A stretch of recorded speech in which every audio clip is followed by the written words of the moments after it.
Daydreamer, anticipazioni del 26 agosto. Jeanne rivuole indietro la sua Sanem. Sanem e Leila discutono la questione dei documenti, che provano che Mirre e Lynn sono soci.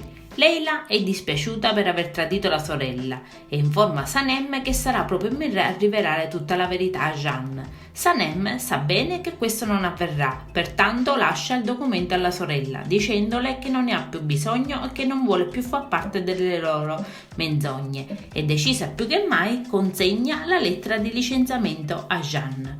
Il ragazzo la lascia andare via, anche se è l'ultima cosa che vorrebbe fare. Sconfitta dai sensi di colpa, Leila consegna i documenti che aveva rubato alla sorella a Jeanne. Jeanne, ovviamente furioso, si precipita a casa di Aileen, dove lì trova Mirre. Scoppia una brutta discussione, dove furibondo Jeanne gli dice che da oggi in poi non ha più un fratello e che non vuole più vederlo.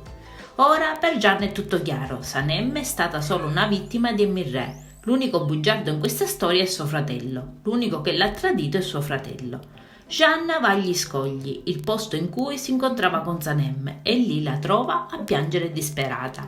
E quando vede le sue lacrime capisce di essere stato uno stupido, di aver sbagliato tutto, di essere stato troppo duro, e capisce che tiene ancora a lei e la rivuole indietro.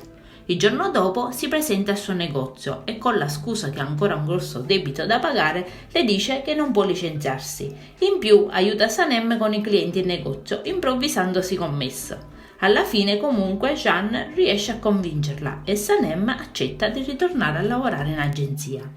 Aileen progetta nuovi complotti, chiede a Mirre di chiamare sua madre, che possiede una percentuale dell'azienda, per metterla al corrente che Jeanne lo ha fatto fuori. E Mirre si rifiuta perché è molto più preoccupato di ricevere il perdono del fratello che di riavere il suo lavoro. Quindi, a sua insaputa, è Aileen che chiama la mamma di Jeanne e Mirre e l'avverte di ciò che sta succedendo. In più attribuisce a Sanem la colpa dell'accaduto e le parla male di lei. Adesso non ci resta che guardare l'episodio. Io vi saluto e vi aspetto al prossimo video. Bye bye!